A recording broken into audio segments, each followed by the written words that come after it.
Assalamualaikum warahmatullahi wabarakatuh. Halo semuanya, selamat datang untuk yang sedang menonton video ini. Aku di sini membuat tugas video presentasi matkul sosio informasi dan profesionalisme dengan tema UITE. So, kenalin, aku Farel Akbar Kusumojati, NIM 24030 45067 dari jurusan Sistem Teknologi Informasi kelas 2B. Jadi aku di sini ingin ngobrolin topik yang penting banget buat kita yang hidup di zaman serba digital ini, yaitu UU ITE dan UU PDP. Dua undang-undang ini meskipun tujuannya baik, sayangnya sering tumpang tindih. Dan kalau ini dibiarkan, bisa-bisanya itu bisa bikin kepercayaan kita sama dunia digital itu rontok. Jadi, ini aku sebut sebagai digital trust dan shutdown. So, kenapa ini penting? Karena ini tuh langsung menyentuh hak kita sebagai pengguna internet. Yuk, kita langsung bedah biar langsung paham. Coba deh kita lihat sekarang ini semua serba digital kan. Kita pakai internet buat kerja, belajar, belanja, sampai ngobrol. Artinya data kita itu bertebaran di mana-mana dan aktivitas online kita itu makin banyak banget. Nah, pemerintah kita ini tentu nggak akan tinggal diam. Jadi mereka bikin aturan, yaitu dengan adanya UU ITE yang udah lama dari 2008 itu kayak payung hukum awal buat urusan elektronik. Terus ada juga UU PDP yang masih baru tahun 2022, khusus buat ngurusin data pribadi kita. Tujuannya itu mulia banget, biar hidup kita itu aman di digital. Tapi ini di lapangan kenyataannya malah bikin pusing. Bukannya jadi tim solid yang saling melengkapi satu sama lain, dua undang-undang ini malah saling berantem alias saling tabrak dan bikin bingung hukum. Nah, ini nih masalah utamanya.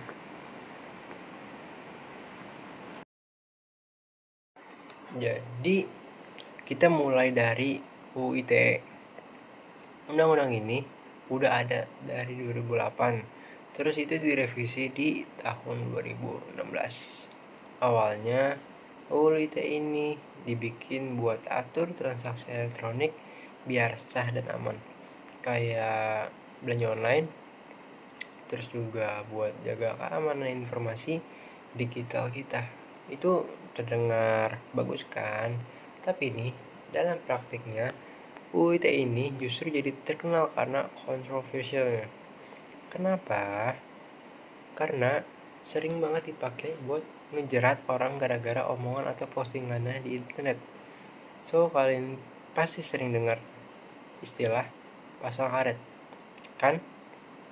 Nah, di UU ITE ini ada pasal 27, yaitu penyebaran nama baik, dan pasal 28, penyebaran kebencian. Nah, pasal-pasal ini dijuluki pasal karet karena penafsirannya itu luas banget dan gampang disalahgunain buat membungkam kritik.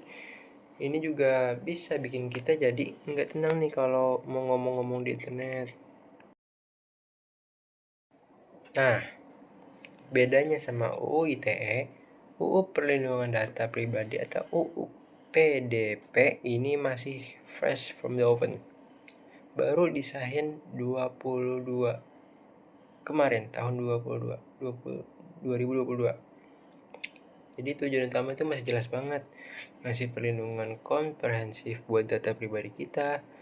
Itu artinya kita sebagai individu punya hak buat ngatur gimana data kita, seperti nama kita, alamat, nomor HP, dan lain-lain itu dikumpulin, dipakai, atau disebarin. Kita ini yang megang kendali. Jadi, UU ini juga mengatur kewajiban perusahaan atau instansi yang megang data kita. Mereka tuh wajib ngejaga data kita, kasih tahu kalau ada kebocoran dan minta izin dulu sama kita. So, PDP ini dianggap kemajuan besar karena akhirnya ngasih dasar hukum yang kuat buat privacy digital kita di Indonesia. Bahkan niruin standar internasional kayak di Eropa, yaitu GDPR. Ini tuh upgrade yang positif banget buat Indonesia. Oke, sekarang kita bedah di mana sih persisnya tumpang tindih antara UU ITE dan UU PDB ini. Pertama, di definisi dua undang-undang ini kadang punya definisi yang nggak sama soal data. Misalnya, data pribadi di UU PDP itu dijaga ketat banget, tapi di UU ITE bisa aja informasi pribadi itu dianggap konten publik yang penyebarannya diatur beda. Ini bikin ambiguitas. So, kedua proses hukumnya satu jenis pelanggaran yang sama kayak doxing, informasi pribadi tanpa izin, itu bisa kena pasal 2 undang-undang sekaligus. Mau pendekatan pidana atau UITE atau juga perlindungan data atau UU PDP. Ini tuh bikin dilema. Ketiga, penegak hukumnya nggak kompak. Ada beberapa lembaga yang berwenang, tapi karena mereka punya tafsiran yang berbeda-beda dari masing-masing undang-undang, sering banget terjadi nih, bingung mau megang kendali siapa. Ini bikin proses hukum jadi lama dan kurang atau nggak efektif sama sekali. Lanjut.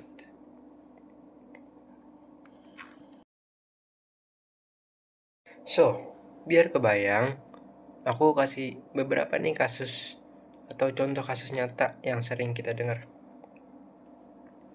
Contohnya, kasus seperti aktivis yang kena doxing, info pribadinya disebar tanpa izin.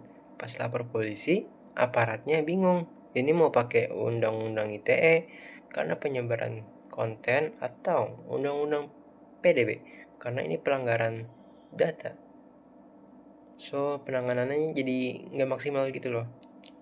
Terus, kasus kebocoran data dari e-commerce, jutaan data pengguna itu juga bocor. Nah, ini juga nih jadi pertanyaan besar.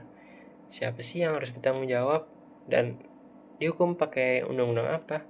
Karena undang-undang ini punya logika hukum yang berbeda, seringkali jadi rancu nih, bikin korban merasa keadilan itu abu-abu.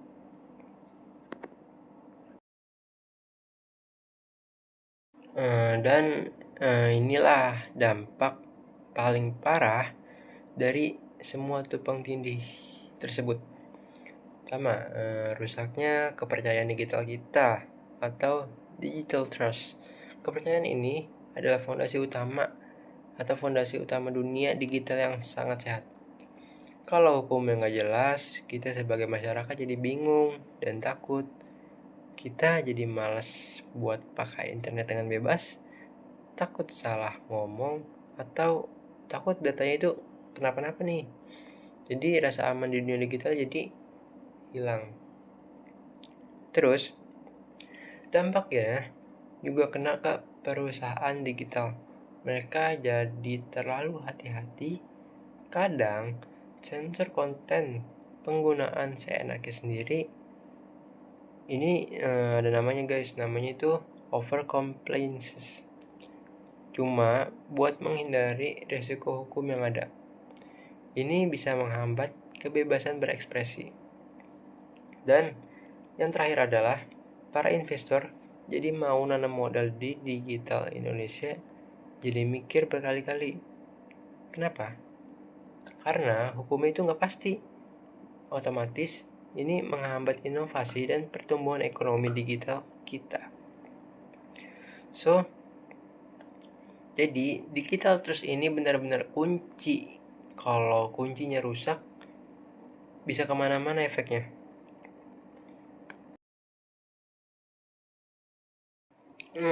Nah, kalau ada tumpang tindih kayak gini, siapa sih yang paling dirugiin? Jawabannya Jujur aja, semua pihak yang terlibat di dunia digital itu rugi. Pertama, yang paling kena getahnya ya kita sebagai pengguna internet. Kita ngerasa nggak punya perlindungan hukum yang jelas atas hak-hak digital kita. Privasi kita bisa terancam, kebebasan ngomong kita juga bisa dibatasi gara-gara aturan yang abu-abu. Ini itu bikin kita jadi nggak tenang dan nggak nyaman. Kedua, lembaga hukum dan aparat penegak hukum kita. Mereka jadi puyeng bagaimana mau nanganin kasus, harus mikirin mau pakai undang-undang yang mana, undang-undang ITE atau undang-undang PDP. Pasal yang mana yang paling cocok buat kasus itu. Ini bikin prosesnya jadi lama, kadang nggak konsisten, dan bikin bingung dari awal penyidikan sampai nanti ke pengadilan. Mereka jadi kerja ekstra, keras buat tafsirin aturan yang kadang malah bertentangan. Dan ketiga, perusahaan-perusahaan digital, apalagi startup kecil yang baru mau berkembang. Mereka ngerasa tekanan yang berat banget karena harus patuh sama dua undang-undang yang kadang ini tumpang tindih. Resiko kena sanksi double itu nyata banget. Ini bikin mereka jadi malas buat berinovasi, malas buat ambil resiko karena takut salah langkah langsung kena masalah hukum dan kena denda yang lumayan besar. Jadi pada akhirnya ini itu menghambat, atau bukan menghambat aja, ini menghambat banget inovasi dan pertumbuhan industri digital di negara kita sendiri. Jadi bisa dibilang nggak ada satupun yang untung dari situasi tersebut. Oke, setelah kita tahu masalahnya itu separah apa sih tadi, sekarang kita bahas ke apa sih yang bisa kita lakuin. Ada solusi nggak sih biar tumpang tindih ini bisa diberesin? Tentu juga ada guys. Jadi kita nggak boleh pasrah aja menerima keadaan. Jadi ada beberapa langkah konkret yang harus dan bisa kita dorong. Pertama, ini yang paling penting banget ya guys, itu harmonisasi peraturan turunan. Nah, gimana? Sekarang ini undang-undang ITE dan undang-undang PDP itu kayak dua buku besar yang isinya kadang masih perlu dijelasin lagi. So, pemerintah itu harus buru-buru bikin peraturan pemerintah atau peraturan Menteri Komunikasi dan Informatika atau Permenkominfo yang isinya itu detail dan bisa jadi jembatan antara dua undang-undang ini. Nah, aturan-aturan turunan ini harus bisa menyelarasikan pasal-pasal yang tumpang tindih, ngasih panduan yang jelas biar nggak ada lagi area abu-abunya. Terus lembaga-lembaga pemerintah yang terkait juga harus kompak dan sinergi, jangan jalan sendiri-sendiri biar penegak hukumnya terpadu. Ini adalah kunci utamanya. So kedua, kita perlu banget dorongan pembentukan lembaga independen buat perlindungan data pribadi. Sekarang ini urusan data pribadi itu wewenangnya masih nyebar-nyebar ya. Kita tuh masih butuh banget sebuah badan otoritas yang benar-benar mandiri dan punya kewenangan penuh buat ngawasin pelaksanaan undang-undang PDP. Lembaga ini harus terpisah dari aparat penegak hukum biasa, biar fokus itu bukan cuma di perlindungan data dan hak kita sebagai pemilik data, dan nggak dicampur adukan sama urusan lain. Lembaga independen ini bakal jadi tempat utama buat kita ngadu kalau data kita itu dilanggar, dan mereka yang bakal ngasih kepastian hukum soal data pribadi. Pokoknya itu bisa penting banget biar perlindungan data itu netral dan efektif. Dan yang ketiga, yang gak kalah penting ini juga gak kalah pentingnya dari yang kedua di atas, edukasi ke publik dan pelatihan buat aparat hukum secara masif. Kita sebagai masyarakat itu harus tahu apa sih hak digital kita, gimana cara melindungi data kita, Dan kemana sih kita harus lapor kalau ada pelanggaran ini? Jadi edukasi ini bisa lewat seminar offline, kampanye di media sosial, workshop, atau apapun itu yang bisa dilakukan secara positif.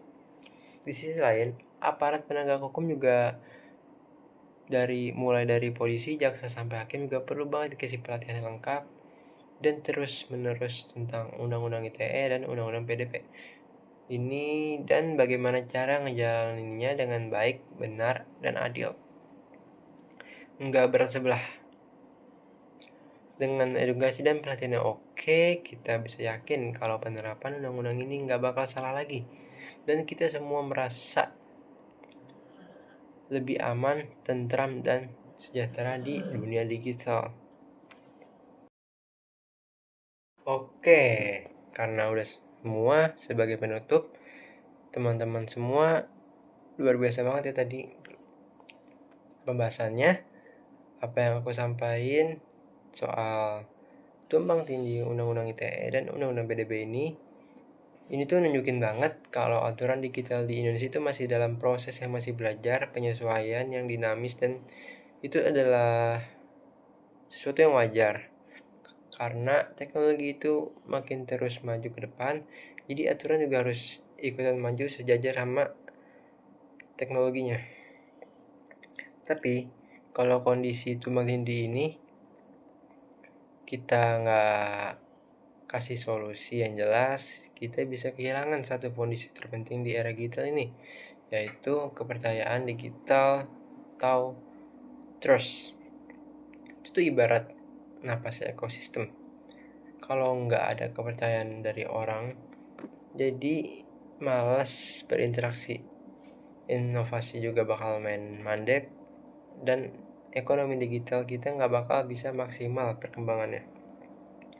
Maka dari itu, aku mau ngajak kita semua nih, baik sebagai individu, bagian dari komunitas, siapapun yang peduli, yuk kita dorong pembaruan hukum yang lebih up to date dan selaras. Kita tingkatkan keterbukaan publik dalam setiap proses pembuatan undang-undang, dan yang paling penting, kita jalin kolaborasi bareng antara pemerintah, masyarakat, akademis, dan para pelaku industri biar kita masih sama-sama ciptain lingkungan digital yang aman, adil, dan dipercaya buat seluruh rakyat Indonesia. Ini tuh PR kita bareng-bareng. Oke, karena tadi udah semua hal yang mau aku presentasiin, aku mau terima kasih banget buat yang udah dengerin.